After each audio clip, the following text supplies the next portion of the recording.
عليكم. أهلا وسهلا بطلبتي الأعزاء طلبة المرحلة الثالثة في قسم الترجمة في محاضرة جديدة من محاضرات النحو المقارن. In this lecture we are going to start discussing the other field of morphology, which is called derivational morphology, and we are going to discuss part 1 of this topic. First of all, we have already discussed the first field of morphology, which is called inflectional morphology, and now we are going to start discussing the other field, which is called derivational morphology. So before we go in detail about this field of morphology, we want to make some brief distinction so as to refresh our information about the distinction between these two fields of morphology. So regarding derivation, we can say that it changes the category and or the type of meaning of the word, so it is said to create a new word. So regarding derivation, we can say that it is the process of creating or making or formulating a new word.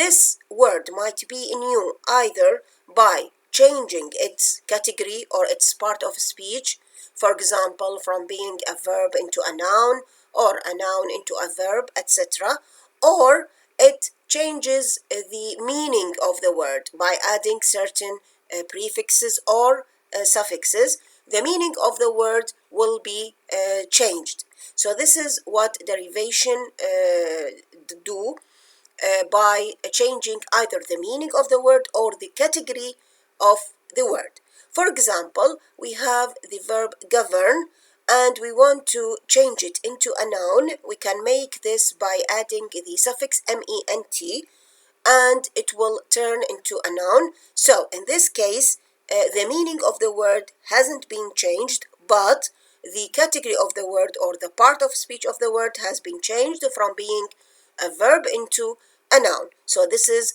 called derivation. As for inflection, it doesn't change either the grammatical category or the type of meaning found in the word. This means that by adding inflectional suffixes, the meaning of the word will not be changed, and even the part of speech of the word will remain the same, will not be changed. So this is the difference between derivation and inflection. For example, the word book. We want to make it a plural noun. We can simply make this by adding the inflectional suffix s. It will turn into books. But neither the meaning has changed nor the category of the verb has changed, of the word, sorry, because in both cases the new word is still a noun, whether it is in the singular book or in the plural form books. The meaning is the same and the part of speech of the word is the same. As you see here, I have tried to collect many examples as much as I could to bring you clearer or nearer to the distinction between inflectional affixes and derivational affixes. As you see, the first examples all represent inflectional suffixes which were added to the words to do some grammatical process or some grammatical function. For example, you have the inflectional suffix s, which is added to the word girl to change it into plural, or the possessive inflectional suffix s in the word fathers to indicate possessiveness, الإشارة إلى التملك. Talked, we have added the inflectional suffix ed to change the tense of the verb. Higher or happiest, here we have used the comparative and superlative degrees of the verbs, of the adjectives. Giving and singing, here we have added the inflectional suffix ing to change the aspect of the verb into the progressive aspect. Called, also here we have added the ed inflectional suffix to indicate the past tense. Likes, here we have added the S for third person singular, and speeches we have added the ES to indicate that the noun is in the plural form. And lowest, as you see, we have added the est inflectional suffix to indicate that this adjective is in the superlative degree. So as you see, all the inflectional suffixes that have been added to the words, they achieve a certain grammatical process. Okay, تؤدي وظيفة قواعدية معينة، أما تحويل إلى الجمع أو تحويل إلى الزمن الماضي أو حالة استمرارية بالفعل أو إضافة الأس للشخص الثالث إذا كان الفعل مضارع، أو إضافة درجات المقارنة إلى الصفات أو للإشارة إلى التملك. أوكي، إذا تؤدي وظيفة قواعدية معينة. أما فيما يخص derivational affixes في الأمثلة الأخرى التي نراها أمامنا، for example the word anti-war. أوكي، الكلمة الأصلية أو الروت أو الجذر هي كلمة war, and we have added some derivational affix which is anti. When we add this suffix, this affix or prefix, in fact the meaning has completely changed. The meaning has become the opposite. Okay, فإذا the meaning here is changed. إذا غير لي هذا derivational affix، غير لي من المعنى. Or coexist أيضا, the meaning has been changed.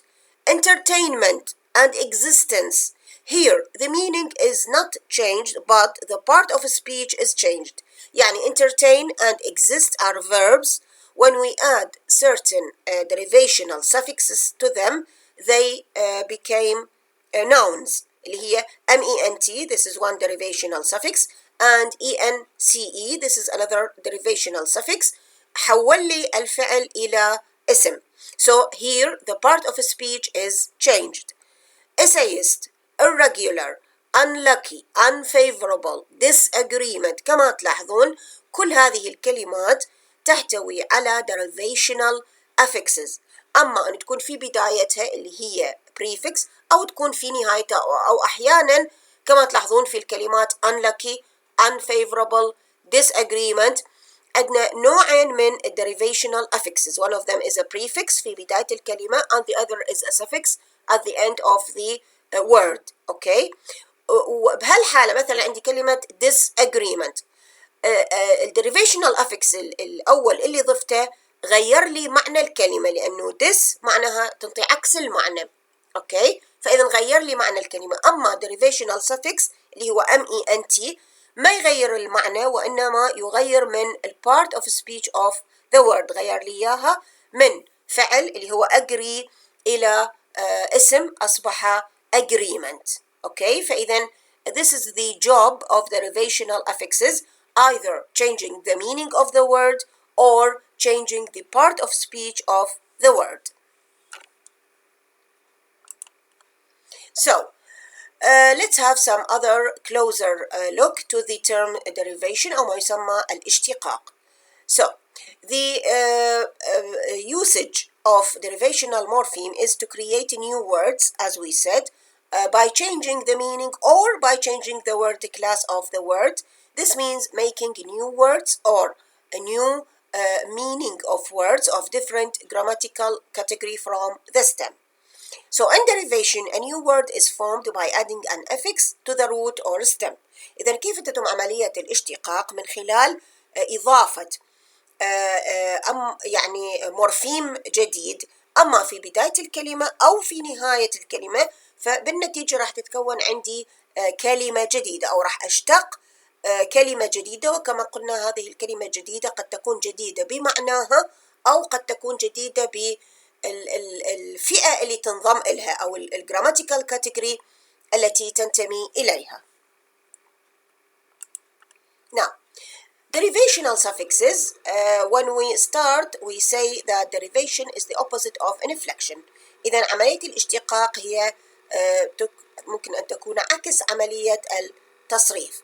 ليش؟ لأنه كما قلنا بالاشتقاق I am creating a new word. كأنما أخلق كلمة جديدة. بينما بالinflection I'm not creating a new word. There is a word and I'm just adding some suffixes to this word to achieve a certain grammatical function. إذن a derivation consists of adding an affix or affixes to the root or stem of the word. إذن عملية الاشتقاق تتضمن إضافة مورفيم أو أحيانا أكثر من مورفيم اللي أسميها affixes إلى جذر الكلمة كي تنخلق عندي كلمة جديدة. إذن new words are derived. راح أشتق كلمات جديدة. For example, we have the word gentle, which is an adjective. This is the root or the base. أريد أحولها إلى اسم. I can do this by adding a certain suffix. ممكن إنه أحولها إلى اسم من خلال إضافة مورفيم معين اللي هو NESS. فتحولت عندي من كونها صفة إلى كونها اسم. إذن this is a derivational suffix لأن غير لي part of speech of the word. أو ممكن نفس الكلمة gentle اللي هي صفة أريد أحولها إلى ظرف from an adjective into an adverb. أيضا بكل بساطة ممكن أن أضيف suffix معين إضافة معينة إلى الكلمة راح تتحول تلقائيا إلى adverb اللي هي مجرد أضيف لها الواي. أوكي طبعا أكيد لازم أحذف الإي وأضيف الواي فتحولت from being an adjective into an adverb. إذن also this is a derivational suffix because it has changed the grammatical category of the word. بينما المعنى لم يتغير. أوكي المعنى بقى ثابت لكن اللي تغير عندي هو the part of speech of the word. So if we want to give some other definition of the term derivation, we can say that derivation means the formation of new words. إذن هي عملية خلق أو بناء أو تشكيل أو صياغة كلمات جديدة. This can be achieved through such morphological processes as affixation, compounding, and abbreviations. إذن كيف يعني أستطيع أن أحقق الاشتقاق أو ما هي الوسائل التي أستطيع استخدامها حتى من خلالها أشتق كلمات جديدة. There are in fact three processes or three derivational processes which are affixation, compounding and abbreviations. إذن هذه هي العمليات الثلاثة الخاصة بالاشتقاق. Okay. Of course we are going to discuss each one of these processes in detail with so many examples to make the picture clearer to you. Now, we will start with the first derivational process, which is called affixation. So, affixation is a productive morphological process in both English and Arabic. إذن عملية affixation اللي هي إضافة مورفيمات أما في بداية الكلمة نسميها prefixes أو في مؤخرة الكلمة نسميها suffixes هي عملية منتجة جدا أو واسعة الانتشار واسعة الاستخدام جدا في اللغتين العربية والإنجليزية كما سنرى من خلال الأمثلة الكثيرة اللي تخص عملية affixation. لاحظوا when we say affixes this means that we are talking about a group of letters which are attached before and after the root word. يعني الأفكسز أما أن تكون before the root word في بداية الكلمة or after the root word في نهاية الكلمة. Okay. إذا كانت في بداية الكلمة I will call them prefixes. أما إذا كانت في نهاية الكلمة I will call them suffixes. Okay. إذن بالمثال اللي أمامنا الروت وورد أو الكلمة الأصلية أو جذر الكلمة هي accept. أوكي ضفت لها في البداية prefix اللي هو un. هذا البريفكس راح ينطيني عكس المعنى تماما. إذن this is a derivational affix. ليش؟ لأنه غير لي المعنى of the meaning of the word. أوكي صارت un accept. بعدين حبيت إنه أغير grammatical category of the word. الأكسبت هي عبارة عن فعل أريد أحولها إلى صفة. ممكن إنه من استخدام derivational suffix اللي هو ABLE، فصارت unacceptable. اوكي، فإذا السفكس اللي ضفته في نهاية الكلمة غير لي ال part of speech of the word. So that's why it is regarded as a derivational affix. اعتبره derivational لأنه غير لي the part of speech of the word. Now, English derivational affixes are either prefixes or suffixes. إذن, there are two kinds of derivational affixes in English. يعني من أقول the word affixes، هذا المصطلح العام general term. هذا المصطلح العام يشمل لي two other subcategories. Okay, اللي هي prefixes or suffixes. Prefixes are bound morphemes that are attached at the beginning of a word, whereas suffixes are attached at the end of a word. قلنا من أقول كلمة prefix معناها الإضافة التي تضاف في بداية الكلمة، وهذه الإضافة عادة تكون bound morpheme. ليش؟ لأنه it is dependent، يعني غير مستقل، ينبغي أن يكون مرافق إلى كلمة أخرى. مثلا من أقول the prefix un، مثلا unkind، فالأن وحدها يعني لا تكون مستقلة بحد ذاتها، ما لها معنى قائم بحد ذاتها، ينبغي أن ترتبط بكلمة أخرى حتى يصير لها معنى معين. أوكي، لذلك نقول إنه ال prefixes are bound morphemes. أما فيما يخص suffixes أيضا they are attached at the end of the word. إذن أيضا هي عبارة عن إضافات أو لواحق ولكن تضاف في نهاية الكلمة. Okay. In contrast, Arabic has not only suffixes and prefixes but also infixes which are inserted within the word. فيما يخص اللغة العربية أيضا لدينا prefixes اللي هي إضافات في بداية الكلمة، ولدينا suffixes اللي هي إضافات في نهاية الكلمة، وأيضا هنالك نوع ثالث من أنواع affixes اللي هو موجود في اللغة العربية which is called infixes. infixes معناها they are the affixes which are inserted within the word، يعني الإضافات التي تضاف في داخل الكلمة نفسها. This is called infixes. إذا لاحظوا according to their position in a word، اعتمادا على موقعها في الجملة، ممكن إنه أقسم affixes into three types. If they are at the beginning of the word راح أسميها prefixes. If they are at the end of the word I will call them suffixes. And if they are inserted within the word itself في داخل الكلمة نفسها this is called infixes. And as you see it is unproductive in English. بالحقيقة infixes موجودة باللغة الإنجليزية ولكن استخدامها قليل جدا ونادر جدا، وعادة تستخدم في الانفورمال language أو الcolloquial language باللغة العامية وليست اللغة الرسمية أو اللغة المعتمدة الأصلية. فلذلك نقول إنه infixes unproductive، غير منتجة أو غير واسعة الانتشار باللغة الإنجليزية. Okay. Now, if we want to define the word or the term infixes, we can say that it is a third type of affix. هو نوع ثالث من أنواع affixes not normally used in English. كما قلنا ليس واسع الانتشار في اللغة الإنجليزية but found in some other languages، لكنه موجود في لغات أخرى ومن ضمنها اللغة العربية، وموجود بكثرة في اللغة العربية. This is called an infix, and as the term suggests it is an affix that is incorporated inside another word. إذن هو عبارة عن morpheme أضيفة لداخل الكلمة. أوكي، ده أحدث في التغيير، وهذا التغيير يكون في وسط الكلمة نفسها. Arabic is very well known using infixes. كما قلنا إنه infixes are very commonly used in Arabic. For example عندي this tri-consonantal verb اللي هو علم، الفعل الثلاثي علم.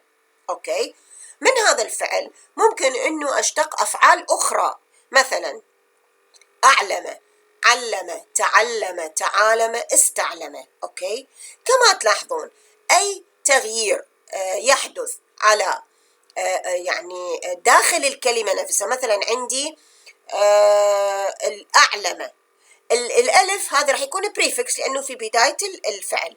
أما عندي لاحظوا إذا تغيرت الحركات، مثلا عندي العلمة الثلاثي العين عليها الفتحة، تمام، لكن ما صارت أعلم أصبحت سكون، هذا أسميه infix باعتبار أنه تغيير حدث في داخل الفعل نفسه.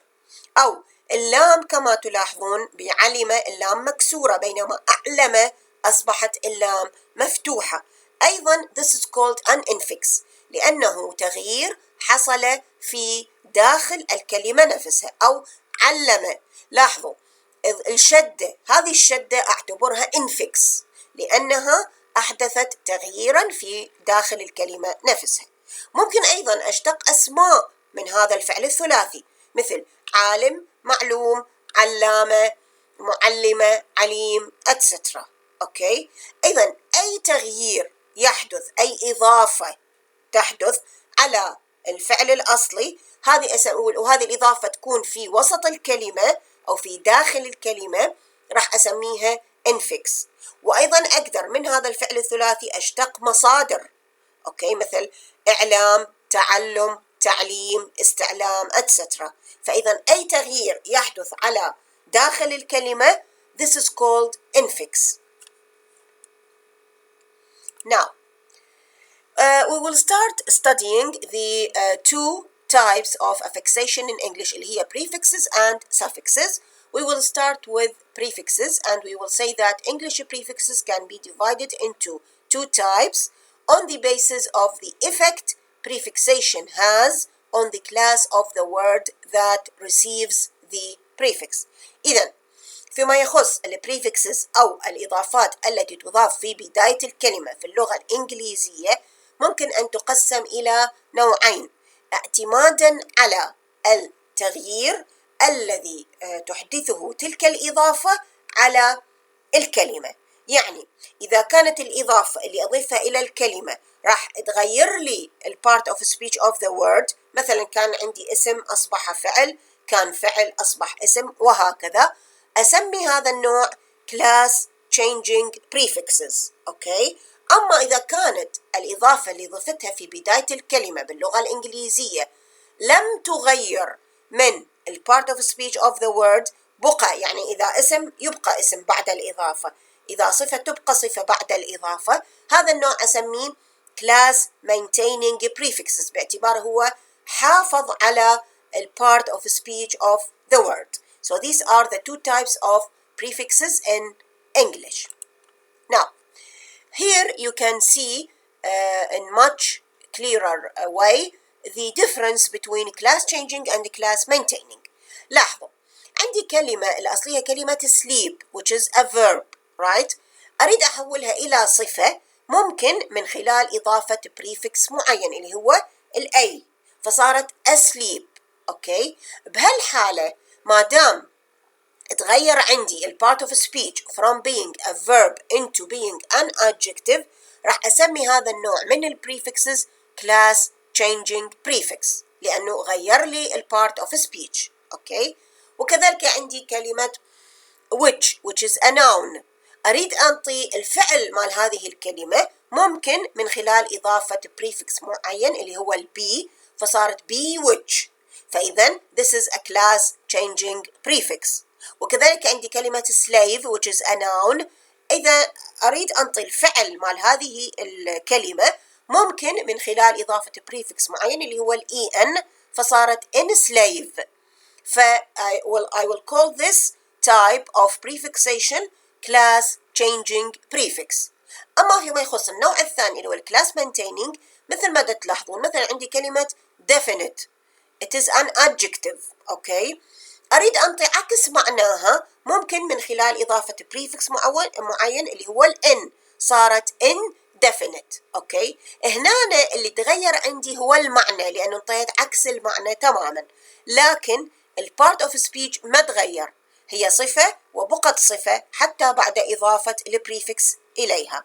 إذن I will call this type a class maintaining prefix.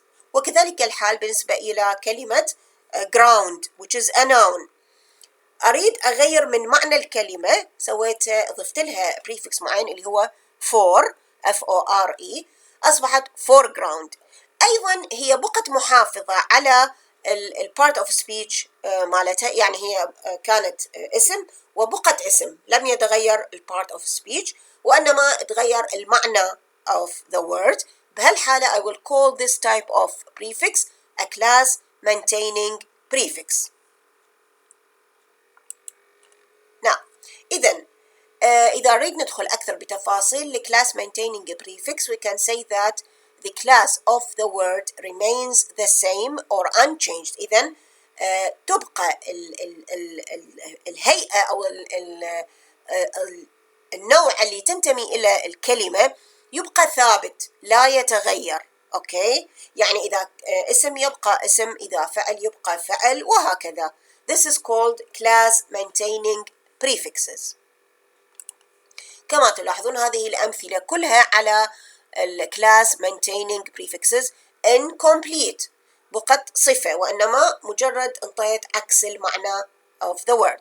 Distrust, non-smoker, overwatch, ex-president, vice chairman, etc. كل هذه الكلمات هي عبارة عن أمثلة لاستخدام prefixes، وهذا النوع من ال prefixes is called class maintaining prefix لأنه لم يغير part of speech of the word. أمثلة أخرى أيضا حتى تكونون على اطلاع واسع بأكبر قدر ممكن من الأمثلة، مثلا كلمة telegram, defrost, counteract, superman, hyperactive, mini market, disinfect, tricycle. في كل هذه الأمثلة لم تتغير part of speech of the word or grammatical category of the word is the same, unchanged. بينما اللي تغير بها فقط هو المعنى. Okay, so I call these class maintaining prefixes. أما النوع الثاني اللي هو class changing prefixes، فمن اسم النوع يدل على أنه the class of the word is changed. لابد أن يتغير class of the word بعد إضافة البريفكس المعين.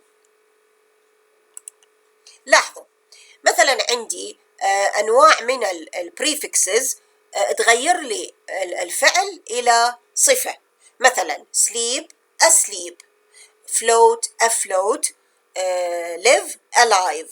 في كل هذه الأمثلة تلاحظون أنه من خلال إضافة prefix معين تغير عندي part of speech of the word، لذلك أسميها class changing prefixes. عندي نوع آخر من البريفكسز اللي يغير لي من اسم إلى فعل، مثلا friend أصبحت befriend، power empower، slave enslave، head behead، circle encircle، courage encourage، وهكذا. كل هذه البريفكسز اللي دا أضيفها في بداية الكلمة تتغير لي الكلاس of the word أو تتغير لي part of speech of the word، لذلك أسميها class changing prefixes. أو عندي نوع ثالث اللي هو يغير لي من الصفة إلى الفعل from adjective into a verb. For example, sure is an adjective while ensure is a verb. Able is an adjective, enable is a verb. Rich is an adjective, enrich is a verb. فإذن this is also called a class changing prefix because it has changed the part of speech of the word. Now, after finishing the first type of affixes، النوع الأول من الأفكسيشن باللغة الإنجليزية اللي هي prefixes، وتعرفنا على نوعيها، نأتي الآن إلى النوع الثاني من الأفكسيشن باللغة الإنجليزية اللي هي suffixes أو اللواحق التي تضاف إلى نهاية الكلمة. So, suffixes will be classified on grammatical grounds since they change the grammatical function of the base. عادة كل اللواحق التي أضيفها في نهاية الكلمة تغير من grammatical category of the word، ولذلك ما راح أقدر أقسمها إلى class changing و class maintaining، لأن كلها غالبا راح تكون تغير الكلاس of the word، وإنما راح أقسمها إلى تقسيم آخر. هذا التقسيم يعتمد على الشكل النهائي للكلمة بعد الإضافة. يعني إذا بعد ما أضيف suffix معين إلى الكلمة أصبحت اسم راح أسميها noun suffix، إذا أصبحت فعل أسميها verb suffixes، وهكذا. إذن أنطي اسم أو عنوان أو نوع السفكس اعتمادا على الهيئة الأخيرة للكلمة، يعني إن كانت اسم أو فعل أو ظرف أو صفة. فلاحظوا عندي النوع الأول اللي أسميه noun suffixes، يعني المحصلة النهائية الكلمة الجديدة اللي حصلت عليها بعد إضافة السفكس هي يجب أن تكون اسم، مثلا boredom، manhood، friendship، kingdom، duckling، farming، booklet، volunteer، materialism، machinery. أوكي، لاحظوا كل هاي الإضافات اللي تلاحظوها اللي مكتوبة باللون الأحمر واللي which are underlined، هاي كلها عبارة عن suffixes. من أضيفها إلى الكلمات راح يتكون عندي بالنهاية كلمة جديدة اللي هي عبارة عن اسم، لذلك أسمي هذا النوع من السفكسز I will call them noun suffixes، باعتبار أنه الكلمة الجديدة هي اسم. لاحظوا أيضا عبارة عن أمثلة عديدة لأنواع السفكسز اللي أسميها suffixes forming nouns، يعني بالنتيجة راح يطلع عندي اسم، اللي هي مثلا ER مثل كلمة teacher، writer، OR اللي doctor، visitor، IST scientist، pianist. أوكي، MENT development، movement، ANC importance، distance، existence، ATION examination etc. SION أو double SION illusion، transmission، ITY أو TY majority، property، Y أيضا energy، destiny، IAN politician، Russian etc. كل هذه السفكسز حين أضيفها إلى الكلمة راح يتكون عندي بالنتيجة اسم، لذلك أسميها noun suffixes أو suffixes forming nouns. النوع الثاني اللي أسميه adjective suffixes، يعني لازم تكون عندي الكلمة الجديدة بعد الإضافة هي عبارة عن صفة. أوكي، مثلا كلمة worried، هذه الإيدي اللي ضفتها حولت لي إياها إلى صفة. homeless أيضا صارت عندي صفة. manly، musical، readable، active، dangerous، windy، man-like، beautiful. أوكي، إذا كما تلاحظون كل السفكسز أو اللواحق المكتوبة باللون الأحمر واللي موجود تحتها خط هاي عبارة عن another type of suffixes in English which are called adjective suffixes، يعني بمجرد إضافته إلى الكلمات راح تنطيني المحصلة النهائية عبارة عن صفات، ولذلك أطلق عليها اسم adjective suffixes. كما تلاحظون هنا أيضا أمثلة على بعض من اللواحق اللي تغير لي الاسم إلى صفة. For example Y اللي هي مثلا health healthy، ly weak weekly، IC hero heroic، AL origin original، OUS danger dangerous، أو FUL help helpful. كل هذه السفكسز تغير لي part of speech from a noun into an adjective. فما دام بالنهاية راح تكون الكلمة الجديدة هي عبارة عن صفة، فراح أسمي هذا النوع من السفكسز adjective suffixes اعتمادا على النتيجة النهائية اللي أحصل عليها. Now we move to the third type of suffixes اللي هو أسميه adverb suffixes، يعني لازم تكون عندي الكلمة الجديدة بعد الإضافة هي عبارة عن ظرف. For example quickly، northwards، money-wise، backwards، sideways، hopefully. كل هذه الإضافات اللي تلاحظوها أيضا مكتوبة باللون الأحمر ويوجد تحتها خط، هاي عبارة عن suffixes بمجرد إضافتها إلى الكلمات راح أحصل على adverbs، أحصل على ظروف، لذلك أسمي هذا النوع adverb suffixes. كما تلاحظون هنا أيضا تفصيل أكثر لأنواع السفكسز اللي تنطيني adverbs، اللي هي مثلا ly، مثلا happily، strangely، oddly، etc. الword أو الwords اللي عادة تكون تشير إلى الاتجاهات، مثلا onward، backwards، southwards، etc. أو الwise اللي هي تشير إلى in a manner of أو as far as something is concerned. crabwise اللي هي to move sideways، يعني يمشي بطريقة جانبية، أو clockwise مع عقارب الساعة. weatherwise يعني something related to the weather. education wise يعني as far as education is concerned. فكل هذه اللواحق تنطيني بالمحصلة النهائية adverbs، فلذلك أطلق عليها اسم أو نوع الadverb suffixes. النوع الأخير من أنواع السفكسز اللي هو الverb suffixes، يعني لازم يكون عندي بالمحصلة النهائية بالكلمة الجديدة a verb. أوكي، أحصل على فعل، مثلا activate this is a verb، lengthen، solidify، criticize، strengthen، simplify، modernize. أيضا كما تلاحظون كل هذه اللواحق اللي ضفتها إلى الكلمات حصلت من خلالها على أفعال، لذلك أسمي هذا النوع verb suffixes. أيضا كما تلاحظون أمثلة على بعض من السفكسز اللي تنطيني أفعال، مثل ATE differentiate، duplicate، etc. en awaken، shorten، lengthen، strengthen، هاي كلها تنطيني أفعال. FY classify، simplify، ratify، terrify، كلها بالمحصلة راح يكون عندي أفعال. ISE اللي مثلا characterize، specialize، modernize، أيضا راح يكون عندي بالنهاية فعل، ولذلك أسمي هذا النوع من السفكسز verb suffixes.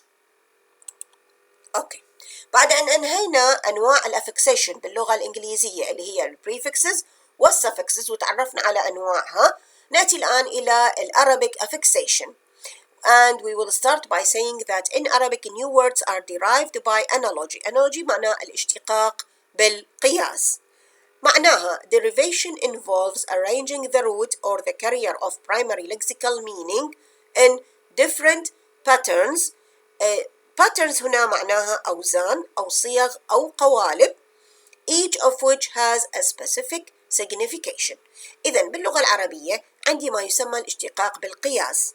هذا يعني أنه عملية الاشتقاق تتضمن ترتيب جذر الكلمة اللي هو يحمل المعنى الأساسي، أوكي، في عدة أوزان أو صيغ أو قوالب، يعني ممكن أن تسموها ما تشاءون.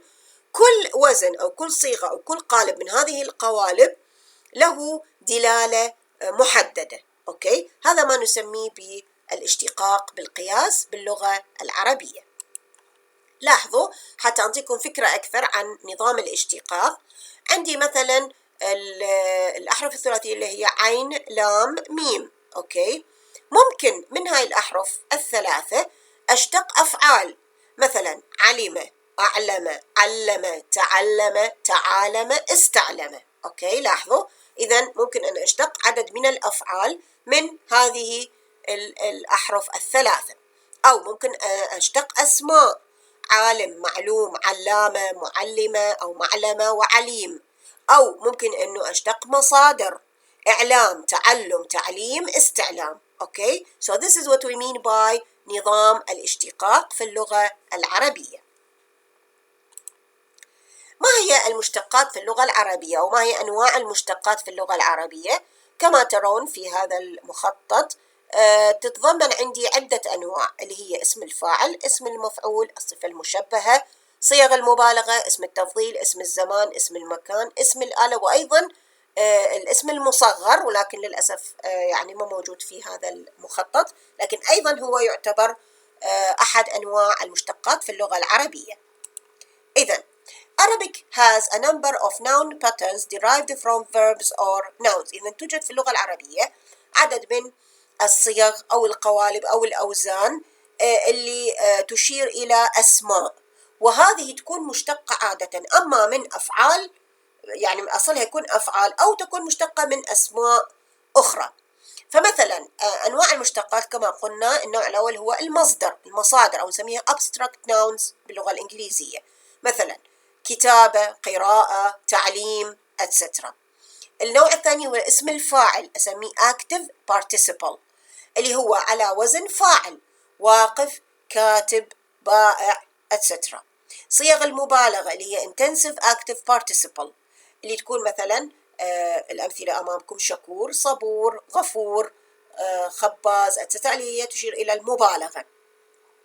النوع الرابع اللي هو الصفة المشبهة باسم الفاعل، يعني وزنها على وزن اسم الفاعل تقريبا، ولكنها بشكل أو تكون على هيئة صفة، يعني توصف اسم الفاعل، اللي اسميها pseudo participle: كذاب، شجاع، جبان etc.